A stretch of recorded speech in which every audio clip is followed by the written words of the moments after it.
Hey everyone, it's Lexie. So I don't know about you, but I am definitely a sucker for World War II historical fiction. That is generally, like when I do read kind of historical fiction, it does tend to be focused on that particular era. But I think it's also good to kind of just, try some new books that are kind of also historical fictions but take place in a time outside of World War II. So here are some of my historical fiction recommendations that are not set in World War II that I think you guys will enjoy. They're kind of all over in terms of kind of, specific history that the book focuses on.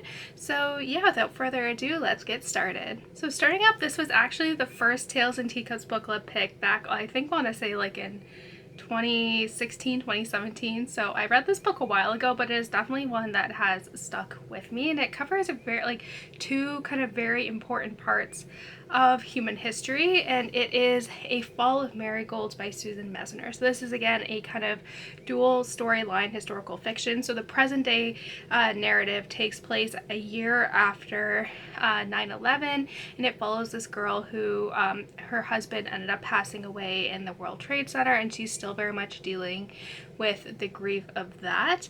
And then we also follow another woman back in September of 1911 who ended up witnessing, I always forget it, the Triangle Shirtwaist Fire, which was this very tragic fire that took place in New York. And again, she is also often very much struggling with grief and kind of moving on with her life. So these two women are connected throughout history by this mysterious marigold scarf, and it kind of goes off from there. But I think this is a really interesting book. Not only does it focus on kind of two major historical tragedies, one more kind of modern day and one that is a little bit older, but I feel like this book does a really good job at addressing grief and just how messy it can be. And I think what is unique about this book is that it is able to show that grief is okay, but it's okay to not feel guilty about moving on with your life. And I think this book does a really good job at addressing that. And said this book is very haunting, and I think it is just a beautiful story about grief and kind of the journey that all of us will have to, go through at least once in our life. It may not be surrounded by a major tragedy, but it is something that, we just, go throughout the human experience. So I think this book does a good job at kind of tying in some historical events, but also kind of addressing kind of deeper human emotions as well. Next up, this is probably one of my favorite historical fictions that doesn't take place in World War II, and it is The Forgotten Garden by Kate Moore. And this is again kind of a dual storyline as well. The present day narrative follows this girl whose grandmother just passed away, and she's going through her stuff and stumbles upon this very strange fairy tale book, and she ends up kind of going down this path of really discovering who her grandmother was. Her grandmother was someone that was adopted at a very young age, was basically sent on a ship from England to Australia, and she was basically by herself at a very young age, and so she ended up being adopted. And the granddaughter tries to kind of find out her grandmother's family and her history of why she ended up being abandoned on a ship, and then kind of the past as she's kind of exploring the history of her grandmother and that kind of family tree there. We also get flashback to a girl that is growing up in the early 1900s, and just kind of how her story is kind of tied with the past of her grandmother. And I think for this book it is best to kind of not know too much about kind of the plot. I think it's best to kind of just dive in and experience it. But what I think really makes Kate Morton stand out is her ability to kind of tie in a mystery with the kind of the grandmother's background. So in this case, it is the granddaughter trying to figure out her grandmother's history. So you're kind of learning this, the secrets with the character, which I think makes it really unique and fun, and how she's able to smoothly transition transition between the two narratives is very seamless. It's a lot of fun, and just the mystery aspect in here, like I was so like invested in trying to figure out who this woman is and what her connection is to this fairy tale book that kind of set off this whole book in the first place. It's really well done. It's really well written, and it's just very atmospheric. You do follow kind of late Victorian England, and just the atmosphere that the author is able to create really kind of puts you in this world, and you just really feel for the character and what she's going through. And it is such a wild ride, and I cannot recommend this book enough. Next up, this is a book that is tied in with the World War I, and it is The Girl You Left Behind by Jojo Moyes. Again, this is a book that I read a long time ago, but it is one that when I was kind of going through my shelves trying to find something that I think you guys would enjoy, this one really stood out for me. And this one is really interesting. So again, a lot of these historical fictions have the dual storyline of past and present. The past storyline follows Sophie, whose husband has gone away to fight for France during World War I, and when her town falls under German rule, she is forced to feed them in her hotel, and that ends up kind of catching the eye of one of the main commanders in the German army, who ends up painting her portrait. And then flash forward to present day, this portrait is given to a gift of a woman before her wedding day, but when her fiance tragically passes away, she kind of is very intrigued by this painting. And so when she kind of tries to unravel the history of it, you kind of understand the layers of everything that kind of went behind with the woman in this painting. So I think it's really interesting, and again, tying in something where you do kind of bounce between the two different storylines is a lot of fun.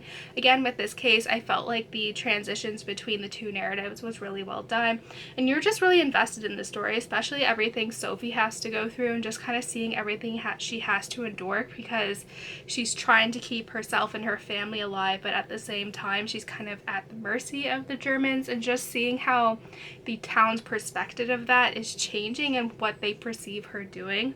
It's really interesting as well, and just basically learning kind of how the mystery behind this woman is unraveled in modern day, I think is really fun to see. So again, this is kind of like a prelude to World War II, but again, at the same time, it is not necessarily in that era, but I think if you do like World War II, I think this one will kind of, be an interesting read for you. So next up, I have Sunflower Sisters by Martha Hall Kelly, and this is the third book in the Faraday trilogy, I guess you can say. So there are 3 books in this trilogy. The first book follows Caroline and her experience during World War II.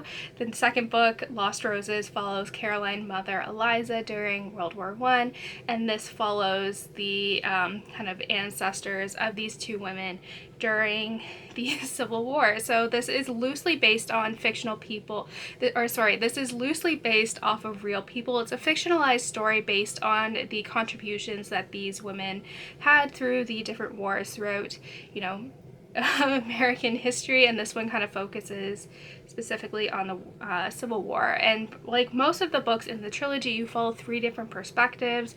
So we follow Georgie, who is the relative of Caroline and Eliza, and she's very determined. She wants to become a nurse and help the North fight the South during the Civil War. So we follow her journey, eventually, training to become a nurse, and then her stories kind of cross between the 2 other perspectives, which is one from a slave and then the slave owner.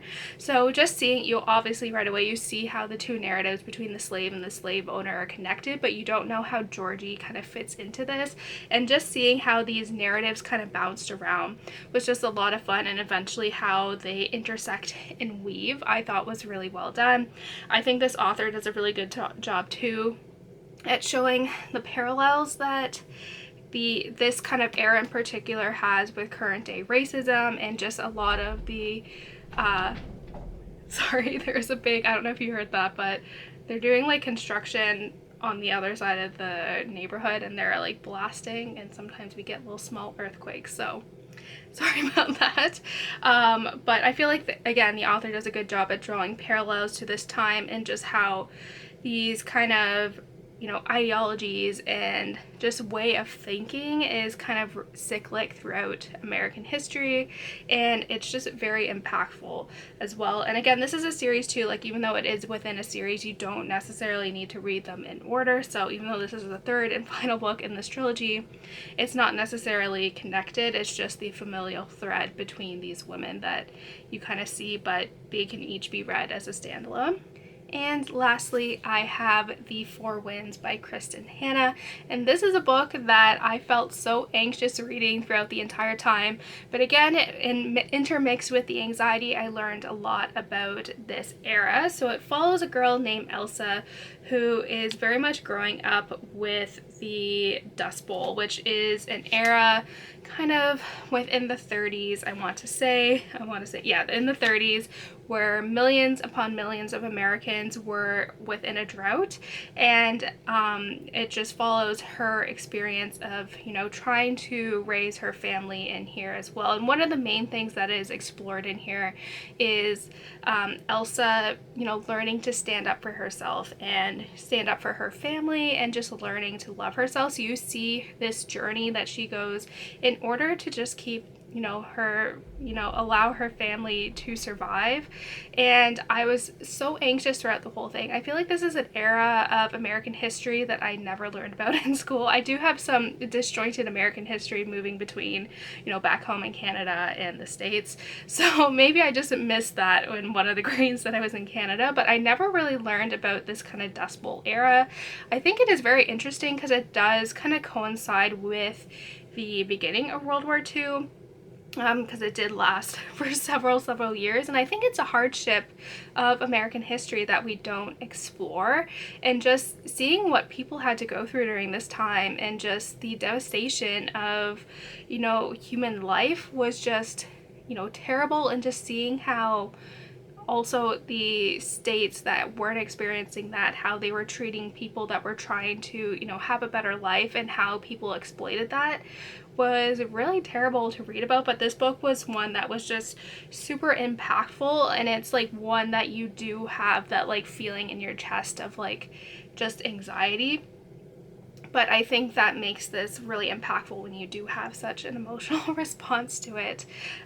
So yeah, this book, like I said, just be forewarned, it is very emotionally draining, but it is very educational, and I'm just really glad that this is a book that I picked up. I learned so much, and it was the, you know, a very intense and emotional journey reading this book.